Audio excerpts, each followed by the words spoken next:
Clinton Lake has been a crappie destination for years, but a lot of work goes into making sure it stays that way. Steve Nichols shows us through his lens the newest additions to the lake. I'm scared. I didn't catch that at all. That's a good one, too. Clinton Lake is known as a crappie destination in central Illinois. Oh my God, hi.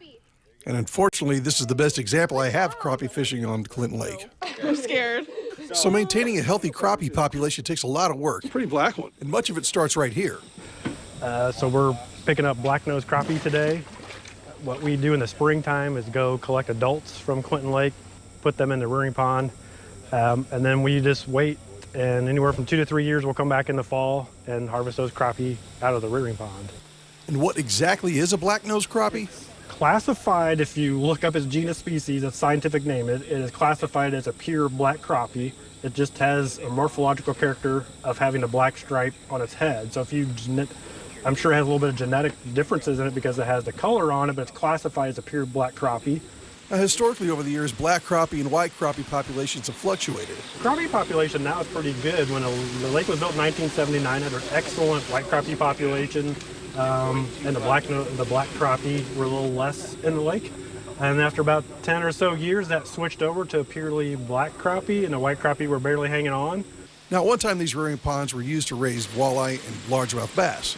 But that changed when the crappie populations fell several years ago. We utilized the rearing ponds. We started utilizing because recruitment on crappie was low. And it was, we didn't know where the bottleneck was. We couldn't figure out, we still don't really know why recruitment is really low in the lake, but what we found out is if we can raise them in rearing ponds and stock them in the lake, they survive, and so they kind of get over whatever that restriction they have in the lake and boost those numbers. Now, unlike bass, walleye, and other sports fish, crappie are fairly inexpensive and low maintenance to maintain and raise.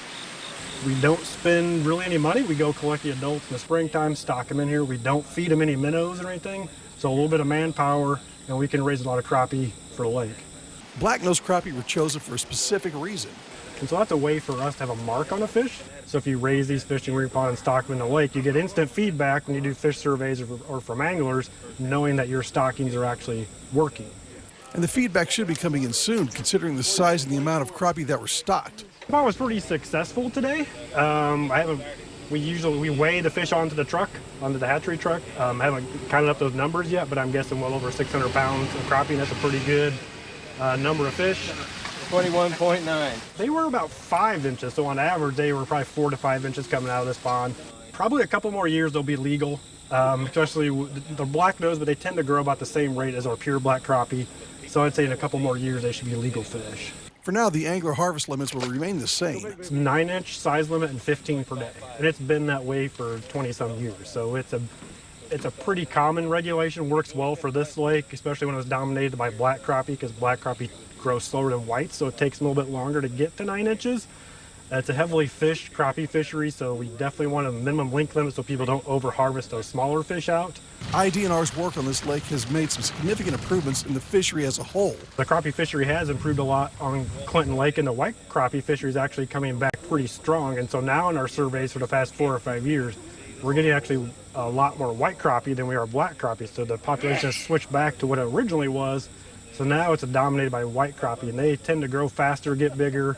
So maybe the addition of black-nosed crappie will balance the species out. You know, not that that really matters to me, because when you have them deep fried and on my plate, they all look the same. Raising these black-nosed and stocking in the lake is definitely to enhance the crappie fishery, just to boost those numbers up, to help out the crappie fishery. It's a really popular fishery in Clinton Lake, actually probably across the state. So anything we can do to help boost those numbers, we're going to try to do it. In Clinton, this is Steve Nichols, WAND. Now, another crappie harvest was done the very next day, and over 800 pounds were harvested and stocked into Clinton Lake. That's impressive. Crazy. That's a lot of crappie. Oh, it is.